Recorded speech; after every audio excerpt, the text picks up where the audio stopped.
Hello students, welcome to digital platform of Winsome International School. आज के video lecture में हम स्टार्ट करने वाले हैं क्लास 11th का फिजिक्स का चैप्टर नंबर 1, जिसका नाम है हमारा यूनिट्स एंड मेजरमेंट। एक एक करके इन कॉन्सेप्ट्स को अपन पढ़ेंगे और ऐसे करते हम 11th के सारे चैप्टर्स को एक धीरे धीरे वीडियोस में क्या करेंगे, कवर करेंगे। तो चैप्टर 1 की शुरुआत करते हैं, यूनिट्स एंड मेजरमेंट। सबसे पहले अगर देखा जाए इस चैप्टर्स में हम पढ़ने क्या वाले हैं, या इस चैप्टर को पढ़ने के बाद ऐसी कौन कौन सी चीजें हैं जो आप अपनी लाइफ में सीख जाओगे। तो सबसे पहले डिफाइन फिजिकल क्वांटिटीज। हम सबसे पहले क्या करेंगे, फिजिकल क्वांटिटीज क्या होती है उनको अच्छे से डिफाइन करेंगे, समझेंगे क्या होती है, किस तरीके से काम करते हैं। सो define physical quantities and understand the reference. मतलब फिजिकल क्वांटिटीज क्या होती है और यूनिट्स क्या होती है, इनको हम अच्छे से समझेंगे। फिजिकल क्वांटिटीज किस तरीके से काम करती है और क्या क्या आगे फिजिक्स में इसका हम यूज करेंगे। Define fundamental quantities and derived quantities. इस टॉपिक को खत्म करते हैं हम नेक्स्ट टॉपिक पे चलेंगे, जिसको हमने बोल रखा है fundamental units and derived units. क्या होती है फंडामेंटल यूनिट्स, क्या होती है डेराइव्ड यूनिट्स, किस तरीके से काम करती है, इसको भी हम समझते हुए आगे चलेंगे। Understand the system of units. फिर सिस्टम ऑफ यूनिट्स, कितने टाइप के यूनिट्स के सिस्टम अब तक चल चुके हैं और हमने किस सिस्टम को फिक्स किया, इससे रिलेटेड चीजें हम इस वाले टॉपिक में अच्छे से कवर करेंगे। Understand the significant figures. इस टॉपिक को खत्म करते ही एक one of the most important topic significant figures, इनको हम अच्छे से पढ़ेंगे। इनमें भी छोटे छोटे सब टॉपिक्स और है, उनको भी हम देखते हुए चलेंगे। Major topic is significant figures. Understanding the mathematical operation with regards to the significant figures. Significant figures को समझने के बाद हम कैलकुलेशंस कैसे कर सकते हैं इन फिगर्स के साथ, हमें वो भी समझते हुए चल रहे हैं। नेक्स्ट इन दोनों टॉपिक्स को खत्म करते ही हम आप पहुंच जाएंगे डायमेंशंस पे। Dimension is another important topic of this chapter. Dimensions क्या होती है, डायमेंशंस के टाइप्स क्या हो सकते हैं और डायमेंशंस की हेल्प से या डे टू डे लाइफ में हम डायमेंशंस के एप्लीकेशंस क्या क्या देखते हैं, वो भी हम इसमें समझेंगे। तो ये कुछ टॉपिक्स थे जो इस पूरे चैप्टर्स में हम कवर करते हुए चलेंगे। शुरुआत करते हैं हमारे टॉपिक नंबर 1 से, जिसका नाम है फिजिकल क्वांटिटीज। इस टॉपिक के अंदर हम समझेंगे फिजिकल क्वांटिटीज होती क्या है। तो अगर अपन फिजिकल क्वांटिटीज की बात करें, किसकी बात कर रहे हैं हम, फिजिकल क्वांटिटीज की। तो फिजिकल क्वांटिटीज क्या होती है, anything which we measured and that helps us to understand the laws of physics, the laws of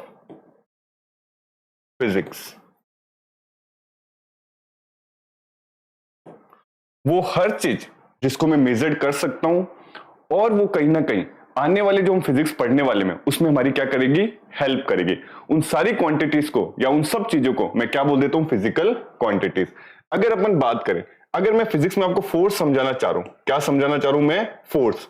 तो फोर्स क्या होता है, हम फोर्स को नाप सकते हैं। Force is a measurable quantity. और कहीं ना कहीं अगर आपने फोर्स को समझ लिया तो आने वाले फिजिक्स के कॉन्सेप्ट्स आप और इजीली समझ पाएंगे। तो force is the example of physical quantity. या आप ले लीजिए एक्सेलरेशन। क्या ले लीजिए आप, एक्सेलरेशन। एक्सेलरेशन को भी हम मेजर्ड कर सकते हैं और ये भी फिजिक्स में क्या आता है, काम आता है। तो ये भी क्या हो गया, एक फिजिकल क्वांटिटी हो गया।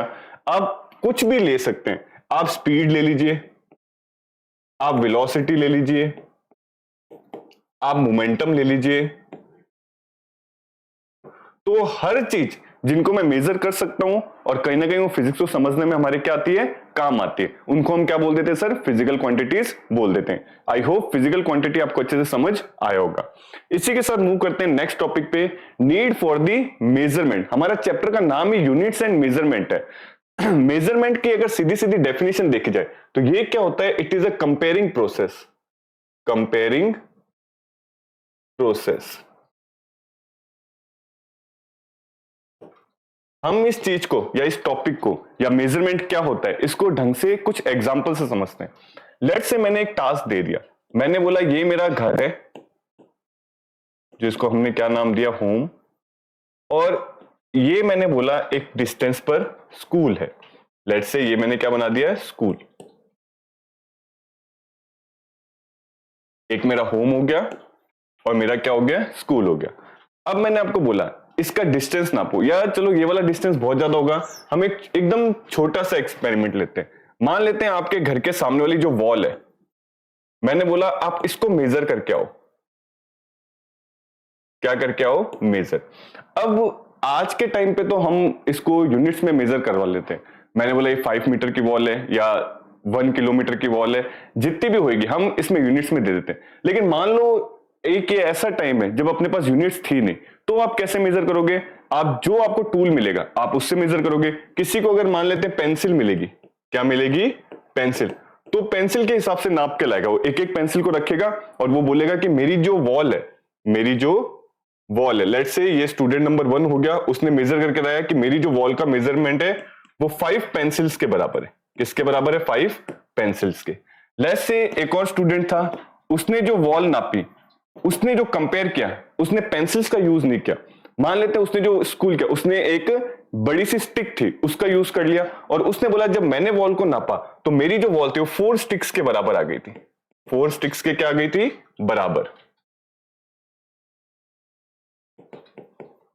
कोई और तीसरा स्टूडेंट था, लेट्स से उसने स्पून ले लिया, क्योंकि और उसके पास कोई ऑप्शन नहीं था, और एक एक स्पून रख रख के उसने देखा कि मेरी वॉल कितनी स्पून्स के अंदर पूरी कवर हो जाती है, ये क्या उसका मेजरमेंट है। तो उसने जब नापा तो लेट्स से उसकी जो वॉल थी वो 8 स्पून के अंदर मेजर हो गई। तो यहां से मैंने एक चीज देखा, अगर मैं किसी भी चीज को मेजर करना चाहता हूं, लेट्स से अगर मैं वॉल की बात करूं तो वॉल के केस में मैं एक्चुअल में नाप तो क्या रहा हूं? मैं एक्चुअल में लेंथ ही नाप रहा हूं। अगर मैं वॉल की बात कर रहा हूं तो वॉल के केस में मैं नापना क्या चाह रहा हूं? लेंथ नापना चाह रहा हूं। और यही लेंथ अलग अलग चीज में अलग अलग केस में आ रहा है। अगर कोई पेंसिल की हेल्प से नाप रहा है तो वो क्या बोल रहा है? इस वॉल की लेंथ कितनी आ रही है? 5 पेंसिल के बराबर आ रही है। कोई अगर स्टिक्स की हेल्प से नापना चाह रहा है तो वो बोल रहा है 4 स्टिक्स के बराबर आ रही है। कोई स्पून की हेल्प से नापना चाह रहा है तो वो क्या बोल रहा है? 8 स्पून के बराबर इस वॉल की लेंथ हमारी आ रही है। तो मैंने देखा किसी भी चीज की मेजरमेंट के लिए मेरे पास 2 चीजें आती है। एक तो नंबर आता है, एक तो मेरा क्या आता है सर? नंबर। जैसे 5, 4, 8 इन 3 केस में नंबर आ रहा है, तो मेरे में भी क्या आ रहा है? नंबर आ रहा है। और एक ऐसी चीज आ रही है जिससे मैंने मेजर किया, एक मेरी ऐसी चीज आ रही है जिससे मैंने मेजर किया या कंपेयर किया। आप कुछ भी बोल सकते हो, मेजर या कंपेयर। इस केस में पेंसिल के साथ किया, इस केस में स्टिक के साथ किया, इस केस में मैंने क्या किया? स्पून के साथ किया। लेकिन अगर मैं देखूं तो यहां पे अपना थोड़ा सा एक कंफ्यूजन क्रिएट हो सकता है कि अलग अलग चीज जब मैंने यूज करी तो नंबर भी मेरे क्या है? अलग अलग आए। मान लेते हैं मैं वॉल की लेंथ फिक्स कर देता, हर 10 के 10 स्टूडेंट्स को बोलता है यही फिक्स लेंथ की वॉल है, इसी को आपको क्या करना है? मेजर करना है। लेकिन मैंने टूल अलग अलग दिया, एक को पेंसिल दी, एक को स्टिक दिया, एक को स्पून दिया, तो सारे स्टूडेंट अपनी जगह सही होंगे। कोई 5 पेंसिल से लाएगा, कोई 8 स्पून के बराबर लाएगा, कोई 5 स्टिक्स के बराबर लाएगा। मेजर वो एक लेंथ सब इक्वली मेजर कर रहे हैं, लेकिन नंबर डिफरेंट डिफरेंट आ रहा है क्योंकि उनको टूल्स क्या दे रखे हैं? डिफरेंट डिफरेंट दे रखे हैं। तो यहां तक मैंने एक चीज समझी, यहां पर मैं इतनी सी चीज समझ रहा हूं कि अगर मैंने किसी चीज को मेजर करने के लिए या मेजर करना चाहता हूं, अगर किसी चीज को मैं मेजर करना चाह रहा हूं तो नंबर के साथ एक ऐसी चीज आएगी जो मुझे फिक्स रखनी जरूरी है। जो मुझे क्या रखनी जरूरी है? फिक्स रखनी जरूरी है। अगर वो अलग अलग हुई, पेंसिल, स्टिक, स्पून की तरह क्या हुई? अलग अलग, तो मेरा नंबर भी क्या आएगा? अलग अलग आएगा। लेकिन अभी हम इतना समझ लेते हैं, जो मुझे यहां से क्लियर हुआ कि किसी भी चीज को मेजर करने के लिए या हम अगर उसका नापना चाहते हैं जैसे लेंथ, तो इसमें भी मेरे पास क्या आ रहा है? नंबर आ रहा है और एक यूनिट आ रही है। अब वो यूनिट पेंसिल से कंपेयर करके भी आ सकते हैं, स्टिक से भी कंपेयर करके आ सकते हैं, स्पून से भी कंपेयर करके आ सकती है। तो हम इसको बोलते हैं, कोई भी जो फिजिकल क्वांटिटी होती है, जैसे length is a physical quantity, उसका रिप्रेजेंटेशन का तरीका होता है N U, where N is the number and U is the unit. I hope यहां तक आपको चीजें समझ आई होगी। तो यहां से मैंने आपको सिर्फ ये बताया कि हमें मेजरमेंट की जरूरत पड़ी क्यों। मेजरमेंट मतलब कंपेयरिंग की इश्यूज क्यों आए। तो कंपेयरिंग के इश्यूज का सबसे बड़ा रीजन यही था कि चीजें अलग अलग थी, हमें एक चीज को कंपेयर करने के लिए एक फिक्स चीज करनी जरूरी थी ताकि नंबर भी हमारा क्या आए? सेम आए। तो यहां पे हमने देखा कि किसी भी चीज को अगर हम फिजिकल क्वांटिटी बोल रहे हैं, जैसे लेंथ इज द एग्जांपल, तो उसको नंबर और यूनिट्स की जगह हम मेजरमेंट कर सकते हैं। लेकिन अगर हमारी यूनिट अलग अलग हुई तो नंबर कभी सेम नहीं आएगा, और हम ये भी नहीं बोल सकते ये स्टूडेंट गलत है या ये स्टूडेंट सही है, क्योंकि अपनी जगह सब सही है। आई होप ये वाला टॉपिक आपको अच्छे से समझ आया होगा। इसी के साथ अपन मूव करते हैं desirable characteristics of a unit of measurement. अगर मुझे एक यूनिट फिक्स करना है, क्योंकि मैंने देख लिया कि अगर यूनिट फिक्स नहीं है, अगर मुझे किसी भी लास्ट वाले स्लाइड में हमने देखा कि अगर मेरी एक फिजिकल क्वांटिटी है जो कि मैंने क्या ले रखी है, लेंथ ले रखी है, तो उसका जो रिप्रेजेंटेशन का तरीका है वो क्या है, नंबर एंड यूनिट। अब मैंने अभी बताया कि ये जो यूनिट है ये अलग अलग चल रही है, तो इसको फिक्स करना जरूरी है। तो मेरे लिए क्या डिजायरेबल कैरेक्टरिस्टिक्स होंगे, मैं ऐसा क्या देखूं कि मैं यूनिट को फिक्स कर सकूं। तो मैं पहली जो इंपॉर्टेंट चीज देखूंगा उसके अंदर, तो मैं पहली चीज ये देखूंगा कि वो टाइम के साथ कभी चेंज ना हो, टाइम के साथ कभी वो चेंज नहीं हो। टाइम के साथ चेंज होने का क्या मतलब है कि लेट्स से अगर मैं पेंसिल को एक मेजरिंग क्वांटिटी बना लेता हूं कि मैं पेंसिल को नापूंगा, तो पेंसिल से ये होगा, मान लेते बारिश आ गई या ऐसा कुछ हो गया, तो पेंसिल कभी लकड़ी के तो फूल भी सकती है, कभी वापस कम हो जाएगी, या मान लो खराब होगी। तो मैं ऐसी इस चीज से मैं कंपेयर कभी नहीं करूंगा, क्योंकि मैं ऐसा चाहता हूं जो टाइम के साथ कभी चेंज नहीं हो। दूसरा मैं क्या बोल सकता हूं, किसी भी टेम्परेचर, हाई टेम्परेचर या हाई प्रेशर, किसी भी हाई टेम्परेचर या हाई प्रेशर पे वो खराब ना हो, मतलब उसमें कोई फर्क नहीं है, वापस उस वजह से भी वो चेंज नहीं हो। मतलब टाइम के साथ भी चेंज ना हो, ऐसा ना हो कि 10 साल पहले ऐसी थी और आने वाले 10 साल में वो चीज क्या हो गई, खराब हो गई। टेम्परेचर एंड प्रेशर के साथ भी चेंज ना हो, मतलब इसका क्या हो गया कि ऐसा ना हो कि अभी 24 डिग्री सेल्सियस चल रहा है, जैसे उस चीज को हम 45 डिग्री सेल्सियस पे लेके आए वो एकदम अलग तरीके से बिहेव करने लग गई या चेंज आने लग गया उसमें। या अभी जितना प्रेशर चल रहा है हमने थोड़ा सा प्रेशर कम या ज्यादा किया तो भी उसमें के अंदर क्या आने लग गए, चेंज आने लग गए।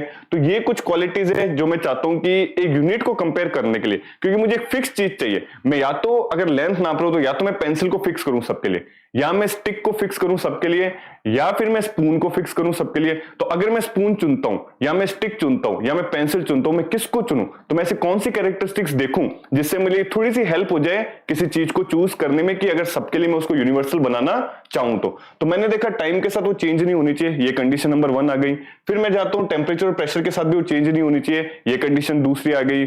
फिर हम देखना चाहते हैं तीसरा कि वो इम्पेरिशेबल होनी चाहिए। इम्पेरिशेबल का क्या मतलब होता है कि वो खराब नहीं होनी चाहिए। ऐसा ना हो कि हमने कोई ऐसी चीज रख ली उसमें और हमने 2 दिन बाद देखा तो वो चीज गायब, वो एकदम क्या हो गई, इवेपोरेट हो गई, ऐसा कुछ हो गया। तो हम ये वाली चीज भी नहीं चाहते। तो ये कुछ कंडीशंस थी जो मैं अपने माइंड में ध्यान रखता हूं किसी भी यूनिट या किसी भी चीज को फिक्स करने के लिए। आई होप ये वाला टॉपिक भी आपको अच्छे से समझ आया होगा। नेक्स्ट अपना टॉपिक होता है टाइप्स ऑफ यूनिट्स।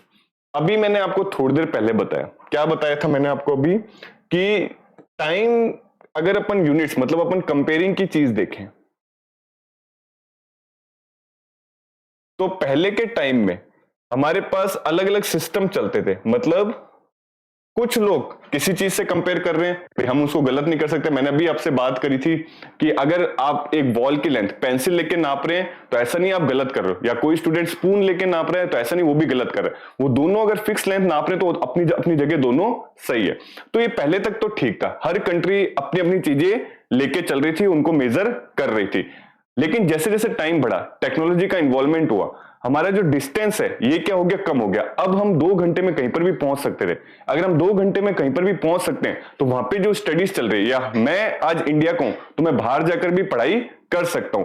तो अब फर्क ये आने लग गया कि मैंने इंडिया के अकॉर्डिंग चीजें सीखी है और बाहर ऐसा हो सकता है किसी और चीज के अकॉर्डिंग चीजें चल रही हो, तो मेरा और उनमें क्लैश होने लग गया। क्योंकि मैं अगर लेंथ नाप रहा हूं तो मैं पेंसिल की हेल्प से नाप रहा हूं, वो अगर लेंथ नाप रहे हैं तो वो स्पून की हेल्प से नाप रहे हैं। मैं भी अपनी जगह सही हूं, वो भी अपनी जगह सही है, लेकिन हम दोनों एक दूसरे को सही नहीं मान रहे। तो इस चीज की कंफ्यूजन को दूर करने के लिए हमने एक सिस्टम बनाया जिसको हम क्या पढ़ेंगे आगे। अभी हम देखते हैं कि मेजरली वर्ल्ड में ऐसे कौन कौन से सिस्टम चल रहे थे। तो पहले के टाइम पे 2 ही पावर्स हुआ करती थी। हमने थोड़ा बहुत हिस्ट्री वगैरह में पढ़ा है कि या तो अपने पे ब्रिटिश लोगों का राज था या फिर फ्रेंच वालों का। पूरे अगर वर्ल्ड की बात की जाए तो डोमिनियंस या तो ब्रिटिश वालों ने बना रखा था अपना, या फिर किसने बना रखा था, फ्रेंच वालों ने बना रखा था। तो ब्रिटिश में एक सिस्टम चलता था मेजरमेंट का जिसको अपन ने नाम दे रखा था एफपीएस सिस्टम, एफपीएस सिस्टम। और फ्रेंच में एक मेजरमेंट का सिस्टम चलता था जिसको नाम दे रखा था सीजीएस सिस्टम। तो ब्रिटिश वाले, जहां पर ब्रिटिश खुद और जहां जहां उनका कंट्रोल हुआ था, उन सब पर उन्होंने इसी चीज को लागू किया, जिसको उन्होंने नाम बोला FPS system, where F is the foot. F मेरा क्या डिनोट कर रहा है? फुट। P मेरा डिनोट कर रहा है पाउंड, और S मेरा डिनोट कर रहा है सेकेंड। मतलब वो लेंथ को, वो एक लेंथ को हमेशा फुट में नापते थे, मास को हमेशा पाउंड में नापते थे, और सेकंड टाइम को हमेशा किस में नापते थे? वो सेकंड में। जैसे आज भी अपने इंडिया में कुछ जगह है जहां पे हम मास को पाउंड्स में नापते हैं, जैसे कि केक का हम हमेशा ये नहीं बोलते 1 किलो का केक या 2 किलो का, उसको हम किस में नापते हैं? पाउंड्स में नापते हैं। 1 पाउंड का केक या 2 पाउंड का केक। तो ये जो पाउंड वर्ड है, ये कहां से आया? ब्रिटिश के FPS सिस्टम से आया। हम लेंथ को भी कभी कभी फुट वगैरह में नाप लेते हैं, फुट, ये इतना फुट है, ये इतना फिट है, तो ये भी कहां का है? ये ब्रिटिश का है। ब्रिटिश में आज भी इन्हीं चीजों से क्या होती है? कैलकुलेशन होती है। वहां किलोमीटर मीटर का इतना चलन नहीं है। दूसरी जो कॉलोनी थी फ्रेंच और उनसे रिलेटेड कॉलोनीज, जैसे पूरे वर्ल्ड में जहां जहां फ्रेंच का कब्जा था, तो उन्होंने अपने ही नियम लागू किए और स्टडीज में, और उधर चलता था CGS सिस्टम। CGS का क्या मतलब होता था? C stands for centimetre, G stand for gram, and S stand for seconds. तो वो जो लेंथ नाप रहे थे, वो किस में लेंथ नाप रहे थे? वो लेंथ नाप रहे थे सेंटीमीटर में, वो मास को नाप रहे थे ग्राम में, और वो टाइम को नाप रहे थे सेकंड में। अब अगर मैं ब्रिटिश वाला होता और मैं एक फिक्स लेंथ, लेट से कोई भी लेंथ, जैसे ट्रेन की लेंथ है, किसी भी, दोनों को, एक ब्रिटिश वाला और एक वहां जिसने फ्रेंच कॉलोनी में स्टडी करी है, और एक पर्सन ऐसा जिसने ब्रिटिश कॉलोनी में क्या करी है? स्टडी करी है। दोनों अब एक जगह आ गए, क्योंकि अपने पास क्या हुआ? टेक्नोलॉजी बढ़ने से डिस्टेंस क्या हो चुका है? कम हो चुका है। तो ये दोनों पर्सन एक जगह आ गए और इन दोनों को बोला गया है कि इस ट्रेन की लेंथ को नापना है।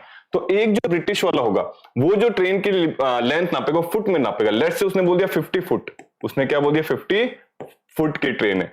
और एक जो फ्रेंच वाला होगा, वो सेंटीमीटर में नापेगा। लेट से वो बोल देगा 6000 सेंटीमीटर। अब ये 50-50 कर रहा है और ये 6000 कर रहा है। दोनों अपनी जगह सही है, क्योंकि ट्रेन की लेंथ फिक्स है, इसने अपने अकॉर्डिंग सही किया है 6000 सेंटीमीटर, और ब्रिटिश वाले ने अपने अकॉर्डिंग सही किया है जो कि है 50 फुट। लेकिन ये दोनों एक दूसरे को गलत समझ रहे हैं। क्यों गलत समझ रहे हैं? क्योंकि इनको नहीं पता, इन्होंने एक ब्रिटिश के हिसाब से स्टडी करके बैठा हुआ है और एक फ्रेंच के हिसाब से स्टडी करके बैठा है। तो ये कंफ्यूजन फिर बहुत आने लगी। जैसे जैसे इंटरनेशनल कॉन्फ्रेंस होने लगी, जहां पे पूरे वर्ल्ड के साइंटिस्ट आकर अपना अपना योगदान देते थे, अपनी थ्योरीज रखते थे, तो वहां पर भी क्लैश होने लग गए, क्योंकि हर साइंटिस्ट अपने कंट्री के हिसाब से थ्योरी देता था, उसके हिसाब से अपनी कैलकुलेशंस को बताता था। इस चीज को दूर करने के लिए हमने एक नया सिस्टम बनाया, जिसका नाम था सिस्टम इंटरनेशनल दी यूनिट्स। कि किस टाइप के हमने इन चीजों को, जैसे हम बोलते हैं कि कंफ्यूजन को दूर किया, तो एक यूनिवर्सल सिस्टम बनाया गया कि सब कुछ ये मानेंगे। यूनिवर्सल सिस्टम या इस सिस्टम को बनाते समय एक बहुत शर्त रखी गई कि आप अपनी कंट्री में जिस हिसाब से मेजर करना चाहते हो, उस हिसाब से आप मेजर कर लो। लेकिन अगर आप इंटरनेशनली कहीं एक्टिव रोल प्ले कर रहे हो, तो आपको इन चीजों की हेल्प लेनी पड़ेगी। यहां पर जो है, इन यूनिट्स को अगर आप पढ़कर आए हो, तो चाहे वो किसी भी कंट्री का हो, वो कभी मना नहीं करेगा आपको कि आप गलत हो, क्योंकि ये उनको भी पढ़नी पड़ेगी। आप अपनी चीजें अपनी कंट्री तक रख सकते हैं, लेकिन इंटरनेशनल लेवल पे आपको इनको पढ़कर आना पड़ेगा, और इसी को हम क्या मानेंगे? सही मानेंगे। तो इस सिस्टम को बोला गया SI यूनिट्स। क्या बोला गया? SI unit. SI का फुल फॉर्म क्या है? System international day units. It's a French में, जर्मन में, यूरोप में ये चीजें बहुत होती थी, तो उन्होंने एक कॉन्फ्रेंस में बताया गया कि ये आज से हमारी इंटरनेशनल यूनिट होगी। तो हमारे पास जो यूनिट्स आ गए, ऐसे यूनिट्स आ गई, तो हम थोड़ा सा यूनिट्स पे बात करते हैं। अगर हम बात कर रहे हैं यूनिट्स पे, तो दो टाइप की यूनिट्स हमारे पास होती है। एक को हम बोलते हैं डेराइव्ड बेस यूनिट्स। क्या बोलते हैं? बेस या फिर फंडामेंटल यूनिट्स। और एक को हम बोलते हैं डेराइव्ड यूनिट्स। डेराइव्ड यूनिट्स क्या होती है फंडामेंटल यूनिट्स एंड क्या होती है डेराइव्ड यूनिट्स, इसको एक एक करके समझते हैं। लेट्स से अगर सबसे पहले मैं ये जानना चाहूं कि फंडामेंटल यूनिट क्या है, हम अगर किसकी बात कर रहे हैं, फंडामेंटल यूनिट्स की।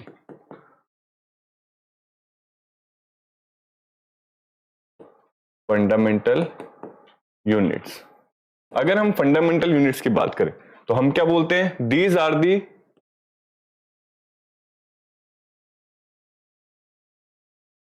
Independent units. इंडिपेंडेंट यूनिट्स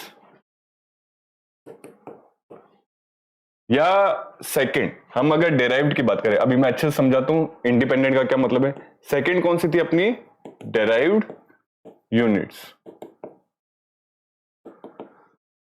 तो इसको हम क्या बोलेंगे, these are the dependent units. These are the dependent units, i.e. they are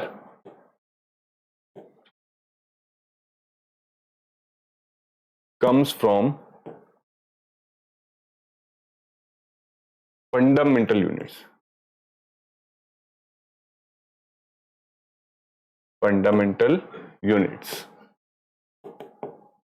अच्छा मतलब क्या हुआ सर, हम इसको एग्जाम्पल से समझते हैं।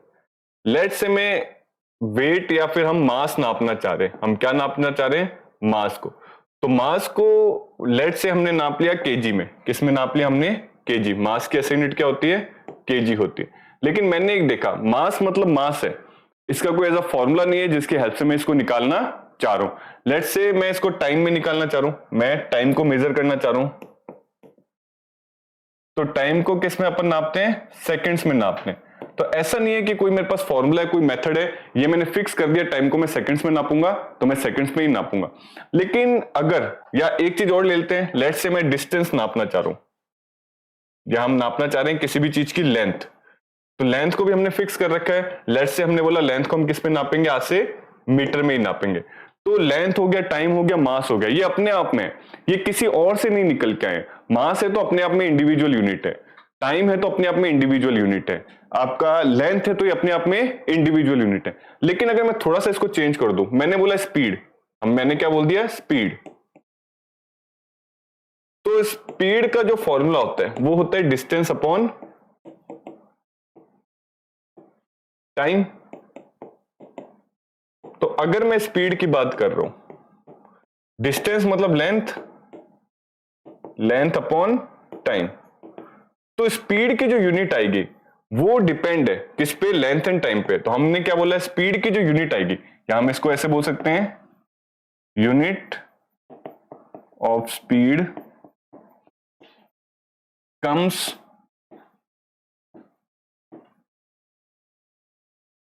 with the help of comes with the help of length and time। मतलब लेंथ अपने आप में इंडिविजुअल यूनिट है, टाइम अपने आप में इंडिविजुअल यूनिट है, लेकिन जैसे मैंने स्पीड को कैलकुलेट किया तो मैंने देखा वो अपने आप में एक इंडिविजुअल यूनिट नहीं है। उसको समझने के लिए डिस्टेंस, क्योंकि स्पीड का फॉर्मूला क्या होता है, डिस्टेंस अपॉन टाइम, तो स्पीड को समझने के लिए डिस्टेंस को समझना जरूरी है, टाइम को समझना जरूरी है।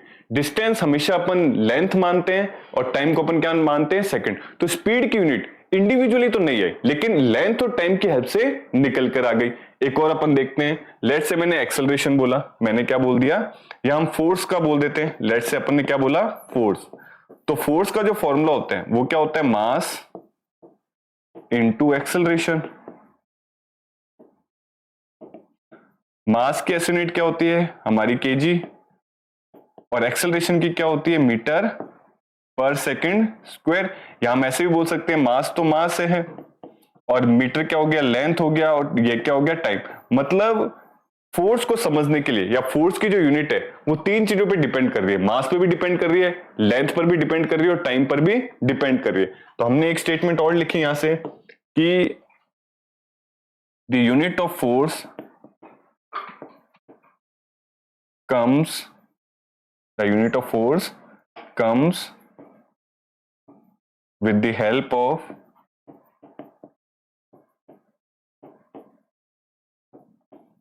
mass,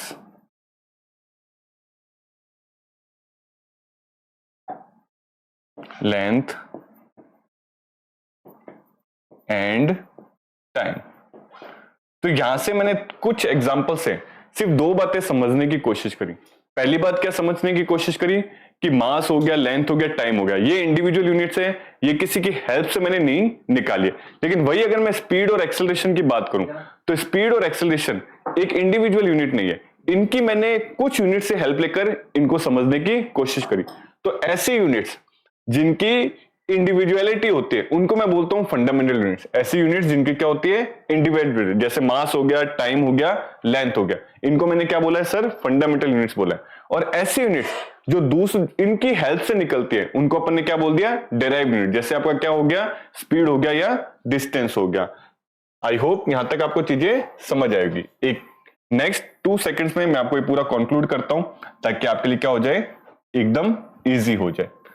तो हमने देखा यूनिट्स को, हमने क्या देखा सर यूनिट्स, और यूनिट्स को मैंने दो में कैटेगराइज कर दिया। किस किस में कैटेगराइज कर दिया, एक को मैंने बोला बेस या फिर फंडामेंटल, और दूसरे को मैंने क्या बोला डेराइव्ड। बेस के अंदर हमने कुछ ऐसी क्वांटिटीज रखी जो कि क्या थी इंडिविजुअल थी, जैसे हमने एग्जांपल ले लिया, पहला मास, दूसरा हमने क्या लिया लेंथ, तीसरा हमने क्या लिया टाइम, चौथा हमने क्या लिया करंट, पांचवा हमने क्या लिया मोल या अमाउंट ऑफ सब्सटेंस,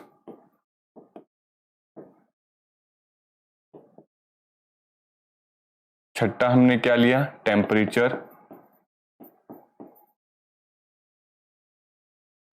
और सातवां हमने क्या लिया ल्यूमिनस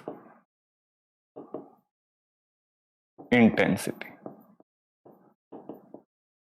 तो फिजिक्स में हम इन 7 को क्या मानते हैं बेस क्वांटिटीज मानते हैं, मतलब कि ये ऐसी क्वांटिटीज है जो किसी और की हेल्प से नहीं निकलती, इनको हमने फिक्स अपना रोल दे रखा है और ना ये किसी और पे डिपेंड करती है, ये एक इंडिपेंडेंट क्वालिटीज है। तो ये हमारी क्या होगी 7 फंडामेंटल या बेस क्वांटिटीज।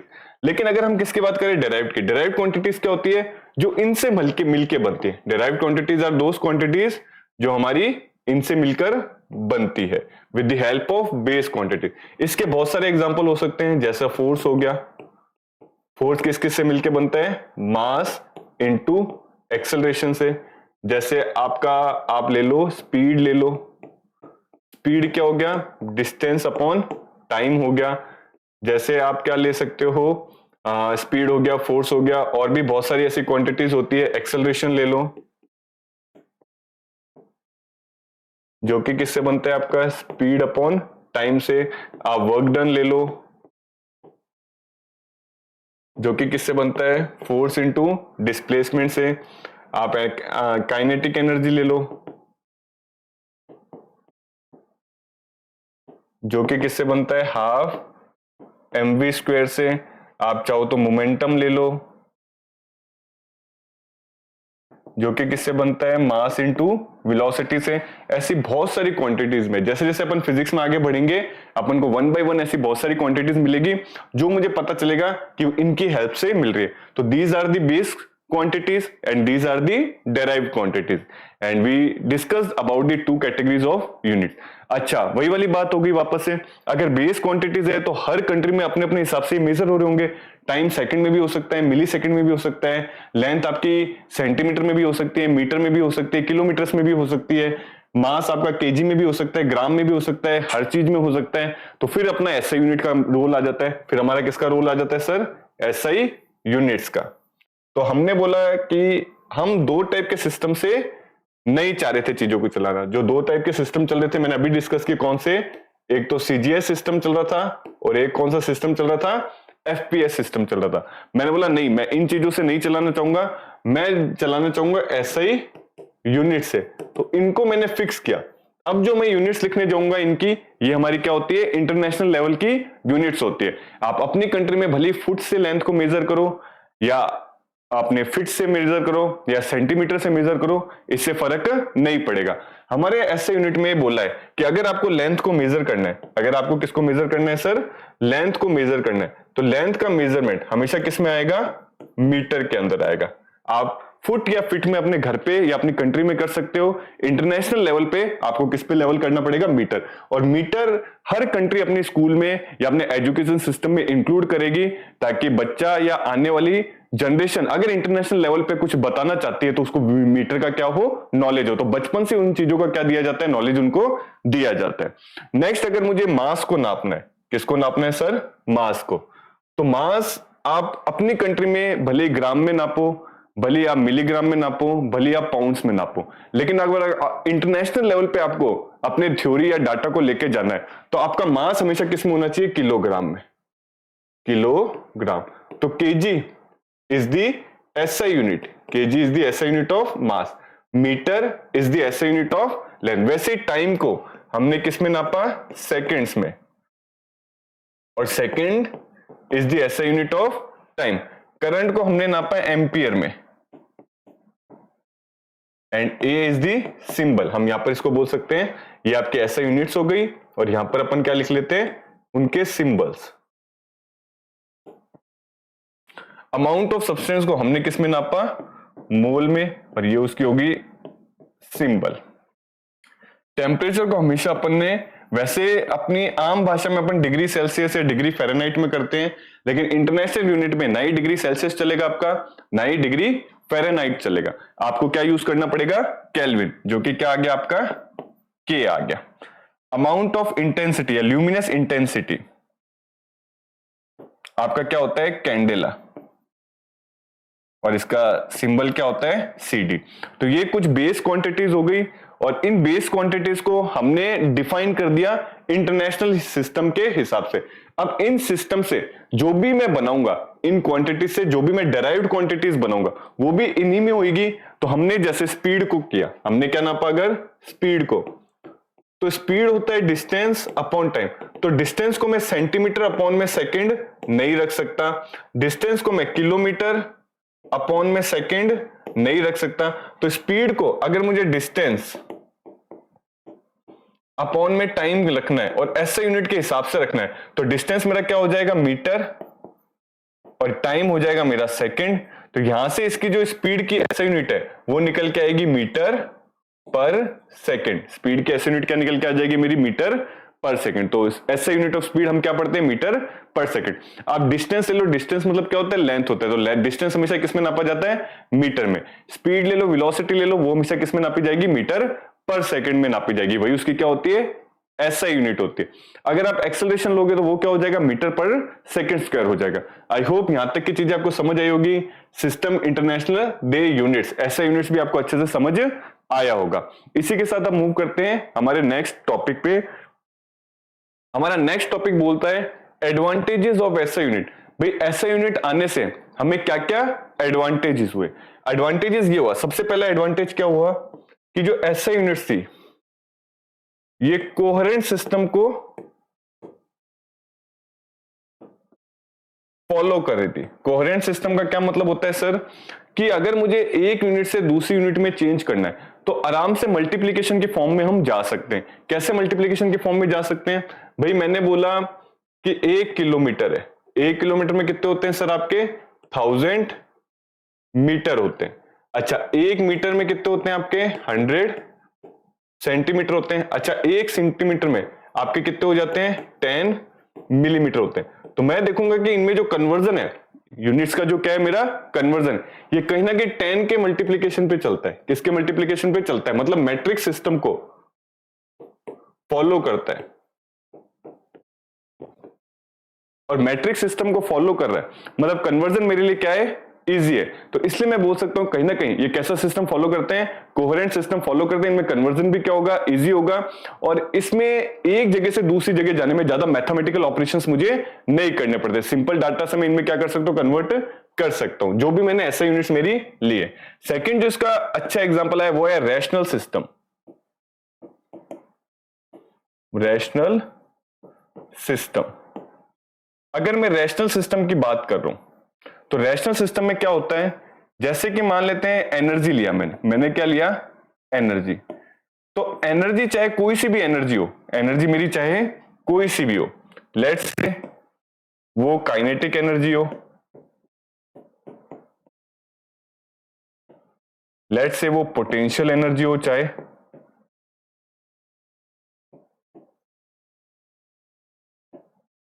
लेट्स से चाहे वो हीट एनर्जी हो, लेट्स से वो चाहे तो लाइट एनर्जी हो, इन सब एनर्जी का जो एसआई यूनिट आएगा सेम एसआई यूनिट आएगी, सेम एसआई यूनिट, जो कि क्या होती है हमारी, जूल होती है। तो इसको बोलते हैं हम रैशनल सिस्टम। रैशनल सिस्टम में आपको हर फॉर्म के लिए अलग अलग याद रखने की जरूरत नहीं है। अगर वो एनर्जी है तो ब्रह्मांड में जितनी भी एनर्जी है उन सबको मैं एक ही यूनिट से कैलकुलेट कर सकता हूं, एक यूनिट में रख सकता हूं। अगर फोर्स है तो ब्रह्मांड में चाहे कितने भी फोर्स हो, अगर मैं किसकी बात कर रहा हूं, फोर्स की, लेट्स से एक और एग्जांपल लेते हैं, लेट्स से हम क्या बात करते हैं, फोर्स की। तो अगर मैं किसकी बात कर रहा हूं, फोर्स की, तो फोर्स की जो एसआई यूनिट होती है, एसआई यूनिट, वो होती है न्यूटन। वो क्या होती है हमारी, न्यूटन होती है। तो चाहे ब्रह्मांड में कोई सा भी फोर्स हो, चाहे वो मस्कुलर फोर्स हो, चाहे वो फ्रिक्शनल फोर्स हो,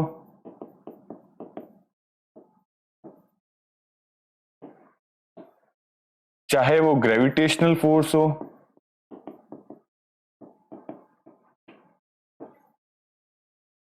चाहे वो इलेक्ट्रोस्टैटिक फोर्स हो,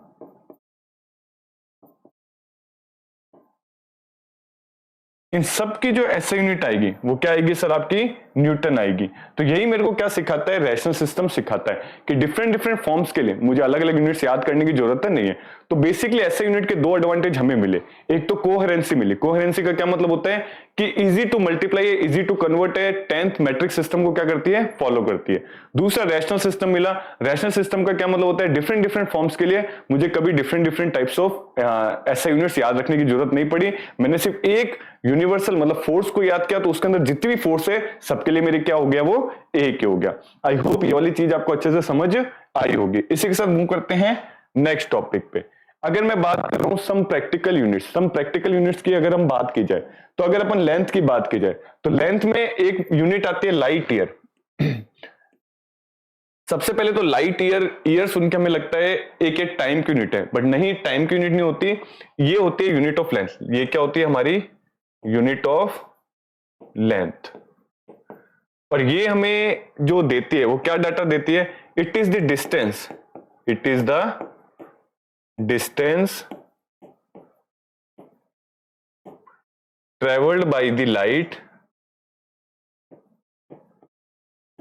by the light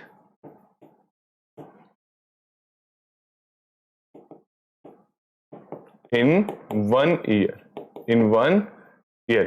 एक साल में लाइट जितना ट्रेवल करती है, ठीक है, उस लेंथ को अगर मैं मेजरमेंट कर लूं तो वो लेंथ आती है मेरी लाइट ईयर। अगर मैं थोड़ा बहुत लाइट के हिसाब से बताऊं तो हम देखें स्पीड ऑफ लाइट की बात करें, अगर हम किसकी बात कर रहे हैं, स्पीड ऑफ लाइट, जो कि हमें पता है कितनी होती है, 3 इंटू 10 की पावर 8 मीटर पर सेकेंड, 3 इंटू 10 की पावर 8 मीटर पर सेकेंड। मतलब एक सेकेंड में जो लाइट है वो कितना ट्रेवल करती है, 3 इंटू 10 की पावर 8 मीटर। तो आप सोच सकते हैं कि एक साल में वो कितना ट्रेवल कर लेगी। एक सेकेंड मतलब 60 सेकेंड का 1 मिनट, 60 मिनट का 1 घंटा।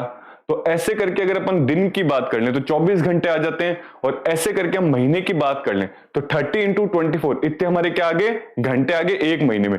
उसको अगर मैं 12 से मल्टीप्लाई कर दूं तो इतना बड़ा डाटा आ रहा है। उस डाटा को जब मैं इससे मल्टीप्लाई करूंगा तो वो लाइट का ट्रेवल है जो वो एक साल में चलती है, और उसी की लेंथ को मैं क्या बोलता हूं, लाइट ईयर। तो लाइट ईयर जब भी वर्ड आए तो समझ जाना ये क्या है, मेजरमेंट ऑफ लेंथ है, ये टाइम का मेजरमेंट नहीं है। इससे भी एक बड़ी यूनिट आती है जिसको हम क्या बोलते हैं, एस्ट्रोनॉमिकल यूनिट। एस्ट्रोनॉमिकल यूनिट क्या होता है, ये भी एक है, लेंथ ही नाप रही है। तो ये किस किस का लेंथ नाप रही है, ये लेंथ नापती है, ये आपका सूर्य, सन और अर्थ, ये मान लेते हैं आपका ब्लू प्लेनेट अर्थ, जिसको हम क्या बोलते हैं, अर्थ। इसके बीच का जो डिस्टेंस है, इसके बीच का जो डिस्टेंस है, इस डिस्टेंस को अपन क्या बोलते हैं, 1 एस्ट्रोनॉमिकल यूनिट। तो बेसिकली एस्ट्रोनॉमिकल यूनिट क्या होता है, it is the distance, it is the distance between the sun and the earth, and the earth.